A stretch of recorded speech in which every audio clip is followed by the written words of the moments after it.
Good morning friends. आज हम लोग डिस्कस करेंगे चैप्टर नंबर 7। न्यू चैप्टर है automation and simulation of the hydraulics and pneumatics. Okay, तो ये लास्ट चैप्टर है हमारा और आज का जो सेमेस्टर 5 में automation and simulation of hydraulics and pneumatics. Okay, तो जो समझो कि ऑटोमेशन एक्चुअल में है क्या, हाइड्रोलिक न्यूमेटिक्स की ज़रूरत क्यों पड़ती है। ओके, तो वो सब कुछ चीज़ें जो इंट्रोडक्शन चैप्टर हम लोग आज इंट्रोडक्शन टॉपिक आज डिस्कस करेंगे। ओके, तो इंट्रोडक्शन में बात करें में हम। ओके, तो in today's fast moving highly competitive industrial world a company must be a flexible, cost effective and efficient if it wishes to survive. Okay, तो आज के टाइम पे क्या होता है, समझो कि इतनी कंपटीशन का जमाना है, समझो आज बराबर कि कंपनी को बहुत ही फास्ट होना पड़ेगा, अपडेटेड रहना पड़ेगा। ओके, और समझो कि फ्लेक्सिबल रहना पड़ेगा एज पर रिक्वायरमेंट, और समझो कि कॉस्ट इफेक्टिव और एफिशिएंट। ओके, आज समझो कि इतना इतना कॉम्बिनेशन हम लोग सब कुछ साथ में देंगे तो ही आज के टाइम पे सर्वाइव कर पाएंगे। ओके, क्योंकि आज के टाइम पे बहुत ही कंपटीशन है, हर एक मैन्युफैक्चरिंग इंडस्ट्रीज में हर एक जगह पे बहुत सारा कंपटीशन है। ठीक है, in the process and manufacturing industries. Okay, in the process and manufacturing industries this has resulted a great demand for industrial control system automation. Okay, in order to streamline operation in terms of speed, reliability and production output. Okay, तो समझो कि इसके कारण आज बहुत ही समझो कि हमारा ये बहुत ही ये फास्ट जमाना है। ठीक है, बहुत ही कंपटीशन है, तो ठीक है, तो उसके कारण बहुत ही फास्ट मैन्युफैक्चर करने के लिए समझो कि मैन पावर को कम करने के लिए बहुत बहुत सारी चीज़ों को समझो कि डिमांड को सेटिस्फाई करने के लिए समझो कंट्रोल सिस्टम एंड ऑटोमेशन वो आज बहुत ही समझो कि उस कंट्रोल सिस्टम और ऑटोमेशन की जो स्पीड है और रिलायबिलिटी है और जो प्रोडक्ट आउटपुट है वो उसकी बहुत ही ज़्यादा डिमांड है। ओके, तो ऑटोमेशन play an जो कि increasingly important role in the world economy and daily experience. Okay, तो ये बहुत ही कॉमन बात है, ऑटोमेशन के कारण समझो कि वर्ल्ड इकोनॉमी समझो कि automation play increasingly important role. Okay, in the world economy. Okay, next बात करें हम लोग।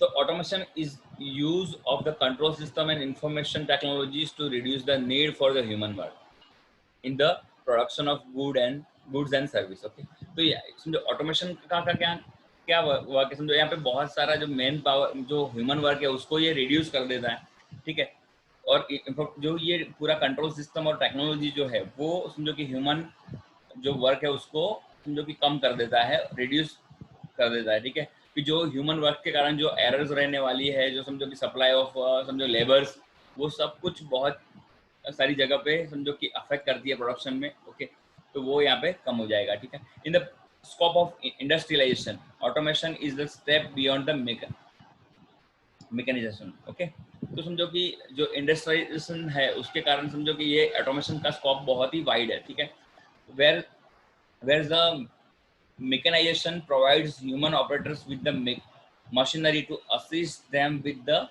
muscular requirements of work. Okay, and automation gently decrease the need of humans sensory and mental requirements as well.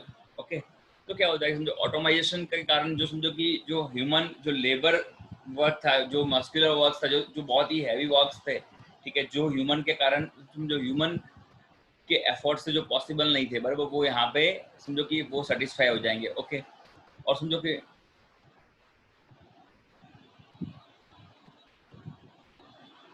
Next बात करें what is the automation control system. Okay, उसकी बात करेंगे कि ऑटोमेशन कंट्रोल सिस्टम है क्या।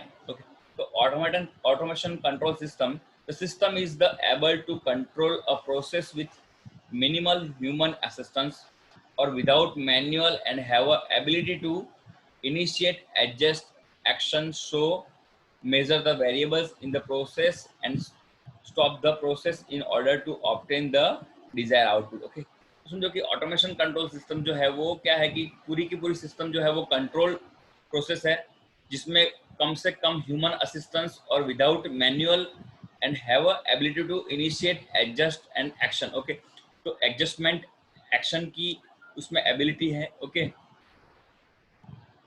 जिसके कारण समझो कि जो the process and stop the in order to obtain the desire output, जिसके कारण हम लोग डिजायर आउटपुट गेन कर सकते हैं। Okay, the main objective of automation and control system used in industry are, कौन से समझो कि क्यों ऑटोमेशन की जरूरत पड़ती है, ठीक है, इंडस्ट्री में, उसकी बात करेंगे हम लोग। ओके, तो इंक्रीज प्रोडक्टिविटी। क्योंकि क्या होता है यहाँ पे, समझो ऑटोमेशन के थ्रू क्या होता है कि समझो कि जो प्रोडक्टिविटी है वो इंक्रीज होती है। क्यों? समझो कि बहुत सारी जगह पे ऐसा होता है कि मैनुअल एरर्स है, समझो कि मेंटल सेटअप है, समझो कि लेबर को, समझो लेबर कुछ जगह पे ऐसा होता है कि कुछ टाइम के बाद उसकी एफिशिएंसी कम होती है, थकान होती है, समझो वो सब चीज़ों के कारण जो प्रोडक्टिविटी जो इंडस्ट्री की थी वो कम होती थी, ठीक है। कभी कभार समझो कि ह्यूमन की प्रॉब्लम्स के कारण भी समझो कि ये प्रोडक्टिविटी कम होती थी। तो यहाँ पे जो पूरे का पूरी सिस्टम अगर ऑटोमेटेड है, ठीक है, तो उसके कारण क्या होता है कि जो प्रोडक्टिविटी है वो इंक्रीज होती है। ओके, देन दूसरी बात करें तो improve quality of the product. Okay, तो यहाँ पे क्या है कि क्वालिटी जो है वो समझो हम लोग जैसा इनपुट यहाँ पे सेट करते हैं उस हिसाब से ही हमारी समझो यहाँ पे क्वालिटी बनती है, ठीक है। हम लोग समझो कि यहाँ पे जो ऑटोमेशन है वहाँ पे ह्यूमन एरर्स का स्कोप बहुत ही कम हो जाता है, ठीक है। तो इसलिए समझो कि जो प्रोडक्ट की जो क्वालिटी है वो यहाँ पे इम्प्रूव होती है। Then control production cost. Okay, तो यहाँ पे समझो कि प्रोडक्शन कॉस्ट का कंट्रोल होता है, ठीक है, कि समझो इतना मास प्रोडक्शन होता है, ठीक है, और जिसके कारण क्या होता है कि प्रोडक्शन कॉस्ट है वो कम हो जाती है, क्योंकि लेबर कॉस्ट भी कम हो जाती है, ठीक है। एक बार सेटअप कर लो तो समझो कि बार बार उसको समझो कि बार बार जो लेबर्स की जरूरत नहीं पड़ती, समझो यानी कम लेबर की जरूरत पड़ती है, ठीक है। तो समझो यहाँ पे प्रोडक्शन कॉस्ट यहाँ पे कम होती है, ठीक है। नेक्स्ट बात करते हैं। ओके, तो अभी क्लासिफिकेशन की बात करेंगे, क्लासिफिकेशन ऑफ ऑटोमेशन। ओके, तो types of automation in the industry, कौन से टाइप्स के ऑटोमेशन है, ओके, उसकी क्लासिफिकेशन बात करते हैं हम लोग। ओके, तो सबसे पहले बात करेंगे परमानेंट और फिक्स ऑटोमेशन की। ओके, तो परमानेंट एंड फिक्स ऑटोमेशन की बात करें। ओके, तो this control system is design to perform a specific task. हम लोग इसका एक एग्जांपल लेंगे अभी, समझो कि भी कौन सा परमानेंट है कौन सा फ्लेक्सिबल ऑटोमेशन है। ओके, तो समझो कि अगर एक ही समझो कि परमानेंट और फिक्स ऑटोमेशन का मैं एक सिंपल एग्जांपल दूं, बराबर। तो अगर समझो कि हम लोग स्विच ऑन करते हैं, ठीक है, तो सिर्फ फैन चालू होता है, ठीक है। हम लोग स्विच ऑन करते हैं तो सिर्फ हमारा बल्ब चालू होता है या तो लाइट चालू होती है, ठीक है। तो ये एक फिक्स ऑटोमेशन परफॉर्मेंस है, ठीक है। This control system is design to perform a specific task. एक स्पेसिफिक टास्क के लिए हम लोग यहाँ पे एक समझो कि ऑटोमेशन का डिजाइन करते हैं। Okay, function of control circuit is fixed and permanent. Okay, and it will complicate समझो it will be a complicated if we want to do other task apart from the existing task। okay, तो ये समझो कि existing task के अगर कोई other task दिया गया हो, बराबर, तो ये कॉम्प्लिकेटेड हो जाती है, ठीक है।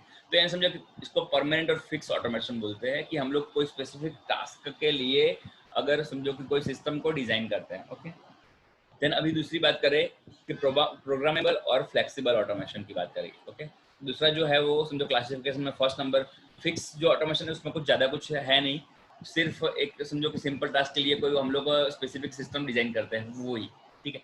और प्रोग्रामेबल और फ्लेक्सिबल ऑटोमेशन की बात करें, ठीक है, तो उसमें समझो प्रोग्रामेबल ऑटोमेशन और flexible automation is a complex control system that can perform several task. Okay, कि बहुत सारे टास्क को समझो हम लोग एक ही जगह पे से कंट्रोल कर रहे हैं, ठीक है, तो उसको हम लोग बोलते हैं प्रोग्रामेबल ऑटोमेशन, ठीक है। The function of control circuit program by the users can be modified। Okay, तो अगर समझो कि इसमें मैं आपको एक एग्जांपल दूं कि अगर समझो कि मैं एक सर्किट डिजाइन करता हूं, उसके थ्रू मैं बार बार उसको कंट्रोल करने के लिए अलग अलग टास्क को परफॉर्म करने के लिए अगर मैं समझो कि उसको डिजाइन करता हूं तो ये प्रोग्रामेबल है, ठीक है। When the task to be perform by the machines changes only need to be done by making modification to the machine control program. Okay, जैसे समझो कि एक एग्जांपल मैं आपको दूं सीएनसी मशीन का। ओके, कि उसके सीएनसी मशीन समझो सीएनसी मशीन में मैं कितनी भी साइज का कट समझो कि मुझे टर्निंग करना है तो मैं कितनी भी साइज का डेप्थ को टर्न कर सकता हूँ। समझो कि जैसा मैं प्रोग्राम करूंगा बार बार मशीन अपने प्रोग्राम को चेंज करेगी और उस हिसाब से मशीन समझो कि अपना नया टास्क परफॉर्म करेगी, ठीक है। समझो अगर मैं समझो कि फेसिंग का टास्क देता हूँ, अगर मैं नर्लिंग का टास्क देता हूँ, समझो तो उस हिसाब से मशीन जो है वो अपना टास्क को चेंज करेगी और वो समझो कि परफॉर्म करेगी उसके हिसाब से, ठीक है। तो उसको मैं प्रोग्रामेबल ऑटोमेशन बोलूंगा, ठीक है। नेक्स्ट बात करते हैं। तो यहाँ पे कंपैरिजन दिखाया गया है, बेसिक समझो कि पर्पस समझो कि फिक्स ऑटोमेशन और फ्लेक्सिबल ऑटोमेशन में समझो कि एक स्पेसिफिक जो समझो फिक्स ऑटोमेशन का हम लोग जो यूज करते हैं वो स्पेसिफिक चीज़ों के लिए करते हैं, और यहाँ पे उनको बहुत सारी वैरायटी मिलती है, समझो कि अलग अलग टास्क के लिए हम लोग करते हैं, ठीक है। जो फ्लेक्सिबल है वो ओके, फिक्स ऑटोमेशन है वो थोड़ा डिफिकल्ट है, और ये समझो इजी है। उसको इजी ऑफ मेकिंग चेंजेस और अपग्रेड करना इसमें डिफिकल्ट है और इसमें इजी है, ठीक है। मेंटेनेंस यहाँ पे हार्ड है और यहाँ पे जो फ्लेक्सिबल है उसमें इजी है, ठीक है। Depends on manufacturing design, okay. हम लोग यहाँ पे मैन्युफैक्चरिंग कैपेबिलिटी जो है वो डिज़ाइन के हिसाब से यहाँ पे उसकी कैपेबिलिटी समझो होती है, कंफर्म होती है। देन यहाँ पे जो कैपेबिलिटी है बहुत ही हाई है फ्लेक्सिबल ऑटोमेशन में, ओके। स्पीड यहाँ पे समझो कि फिक्स में स्लो होती है और यहाँ पे स्पीड फास्ट होती है, ठीक है।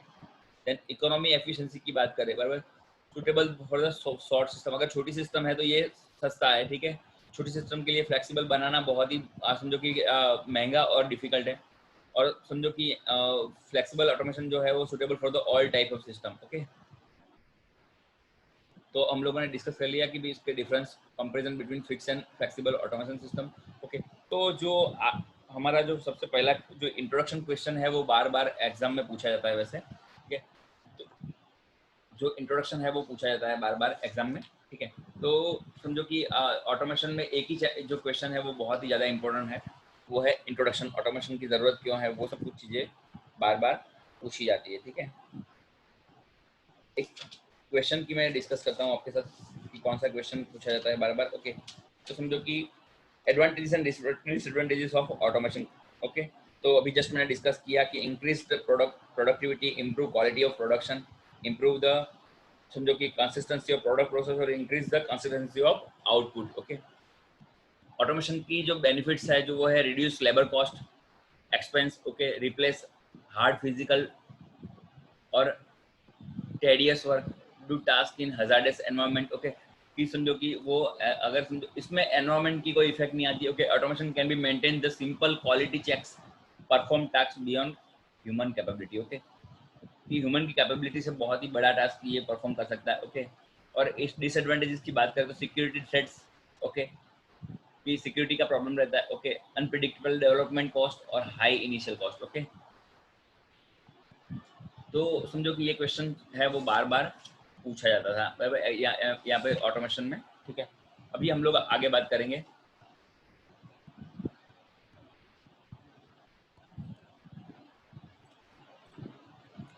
तो फिक्स ऑटोमेशन का मैंने जो आपको वो एग्जांपल दिया था या उसके बारे में, ओके।